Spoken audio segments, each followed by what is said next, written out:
अस्सलामु अलैकुम व रहमतुल्लाहि व बरकातुहू। दोस्तों, क्या आपने कभी दिल की गहराई से पूरी शिद्दत से कुछ मांगा है? कोई ऐसी दुआ जो आपकी जिंदगी का सबसे बड़ा सवाल बन गई हो? आपने हाथ उठाए, गिड़गिड़ाए, आंसू बहाए, लेकिन महसूस हुआ कि आपकी आवाज कहीं खो गई, आसमान तक पहुंची ही नहीं। अगर आप लाजवाब हैं, तो आज का ये वीडियो आपके लिए है। अक्सर हम सोचते हैं कि हमारी दुआओं में वजन क्यों नहीं है।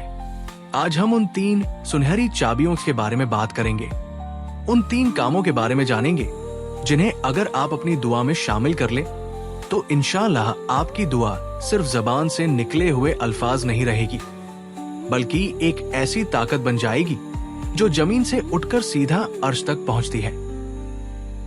लेकिन इससे पहले आप लोगों से गुजारिश है कि आप लोग इस चैनल ईजी इस्लाम को सब्सक्राइब जरूर कर लो, ताकि आपको लेटेस्ट वीडियो की जानकारी मिलती रहे और आपके जीवन में खुशियां हमेशा रहें। दोस्तों, अगर आप फ्री टाइम में अच्छी खासी अर्निंग करना चाहते हो तो वीडियो के डिस्क्रिप्शन में कुछ ऐप के लिंक दिए हैं और ये मेरे ही ऐप है, तो आज ही डाउनलोड करके रोजाना पैसे कमाओ। चलिए अब टॉपिक पर आते हैं। तो मेरे दोस्तों, पहली चाबी है कामिल यकीन, कबूलियत का भरोसा। हमें से ज्यादातर लोग दुआ कैसे करते हैं? या अल्लाह ये दे दे, या अल्लाह ये दे दे, और दिल में एक शक होता है, पता नहीं मिलेगा या नहीं। हम अल्लाह के सामने ट्राई करते हैं, कोशिश करते हैं। यही हमारी सबसे पहली और सबसे बड़ी गलती है।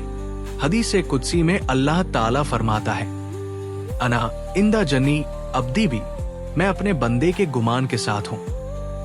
इसका मतलब है आप अल्लाह के बारे में जैसा सोचेंगे, अल्लाह आपके साथ वैसा ही मामला करेगा। अगर आप ये सोचकर दुआ करेंगे कि मेरा रब मेरी जरूर सुनेगा, वो मुझे कभी मायूस नहीं लौटाएगा, तो अल्लाह आपकी दुआ को जरूर कबूलियत बख्शेगा। लेकिन अगर आपके दिल में शक है तो आप दुआ की ताकत को खुद ही कमजोर कर रहे हैं। दुआ मांगने का मतलब है इस यकीन के साथ मांगना कि मैं उस दरवाजे पर दस्तक दे रहा हूं जो कभी बंद नहीं होता। मैं उस बादशाह से मांग रहा हूं जिसके खजानों में कोई कमी नहीं। तो आज से जब भी हाथ उठाएं, यकीन के साथ उठाएं। ये दुआ की रूह है। जब आप यकीन के साथ मांगेंगे तो जरूर दिया जाएगा। मेरे दोस्तों, दूसरी चाबी है दुआ का दरवाजा खोलने का सही तरीका, यानी दुआ को सही तरीके से मांगना। जरा सोचिए, अगर आपको दुनिया के किसी बड़े बादशाह से मिलना हो तो क्या आप सीधा जाकर अपनी बात कह देंगे? नहीं, आप पहले उसकी तारीफ करेंगे, अदब दिखाएंगे। तो फिर उस बादशाहों के बादशाह हमारे रब के सामने हाथ फैलाने का सही तरीका क्या है? हमारे प्यारे नबी मोहम्मद मुस्तफा सल्लल्लाहु अलैहि वसल्लम ने हमें ये तरीका सिखाया है। हदीस का मफहूम है कि बेशक दुआ आसमान और जमीन के दरमियान रुकी रहती है, ऊपर नहीं चढ़ती, जब तक कि तुम अपने नबी पर दुरूद न भेजो। यानी दरूद वो चीज है जो दुआ कबूल होने की चाबी है। जो बंदा दरूद के बिना दुआ मांगता है उसकी दुआ कभी कबूल नहीं होती। सुभान अल्लाह। यही वो राज है जो हमारे वीडियो के टाइटल से जुड़ा है। आपकी दुआ आसमान तक पहुंचने के लिए एक पासवर्ड मांगती है, और वो पासवर्ड है अल्लाह की हम्दो शना। दुआ की शुरुआत अल्लाह की बड़ाई और उसकी तारीफ से करें। कहें, ऐ परवरदिगार, सारी तारीफें तेरे लिए हैं। तू रहमान है, तू रहीम है। सूरह फातिहा को पढ़ें। ये सबसे से अच्छी अल्लाह की हम्दो शना। फिर आप सल्लल्लाहु अलैहि वसल्लम पर दुरूद भेजें, कम से कम 3 बार दुआ के अव्वल और आखिर में। जब आप ये 2 काम करते हैं तो आपकी दुआ के लिए आसमान के दरवाजे खोल दिए जाते हैं। आपकी दुआ अब जमीन पर नहीं रहती, बल्कि अर्श की तरफ अपना सफर शुरू कर देती है। मेरे दोस्तों, तीसरी चाबी है दुआ के रास्ते की रुकावट हटाना। आपने पूरे यकीन से भी मांग लिया और सही तरीके से भी मांग लिया, लेकिन फिर भी एक रुकावट है जो आपकी दुआ को रोक सकती है। वो रुकावट है हमारे गुनाह। गुनाह उस भारी पत्थर की तरह है जो दुआ को ऊपर उठने नहीं देते। तो इस रुकावट को हटाने का तरीका क्या है? वो है इस्तिगफार, अल्लाह से माफी मांगना। इमाम अहमद बिन हम्बल रहमतुल्लाह का एक मशहूर वाकया है। वो एक सफर में थे और रात गुजारने के लिए एक मस्जिद में रुक गए। मस्जिद के चौकीदार ने उन्हें वहां रहने से मना कर दिया। पास में एक नान बाई, रोटी बनाने वाला, अपनी दुकान पर काम कर रहा था। उसने इमाम साहब को देखा और रात अपनी दुकान पर गुजारने की दावत दी।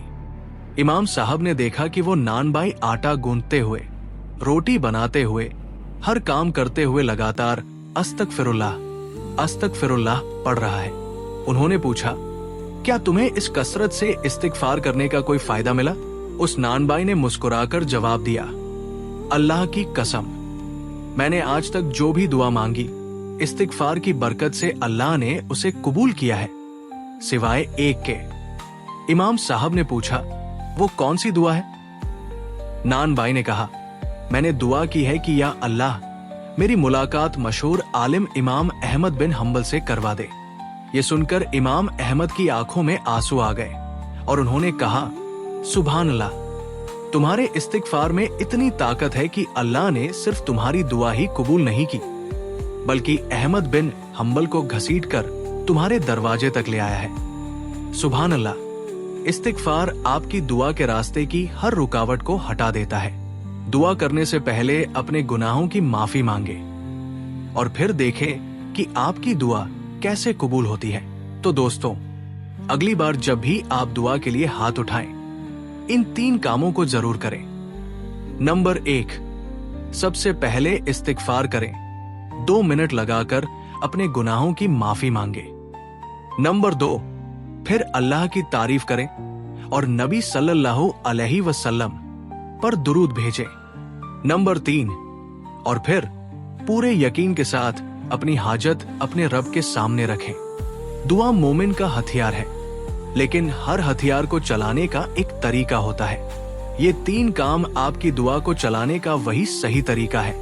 फिर देखिए कैसे आपकी दुआ जमीन से उठती है और आसमानों को चीरकर अर्श इलाही तक पहुंचती है, क्योंकि आपका रब सुनने वाला है और कबूल करने वाला है। अल्लाह हम सबको सही तरीके से दुआ मांगने और उस पर कामिल यकीन रखने की तौफीक अता फरमाए। आमीन। अगर ये पैगाम आपके दिल तक पहुंचा है तो इसे लाइक करें और आगे शेयर करके दूसरों तक भी पहुंचाएं। हमारे चैनल ईजी इस्लाम को सब्सक्राइब करना न भूलें। अगली वीडियो में मुलाकात होगी इंशा अल्लाह ताला।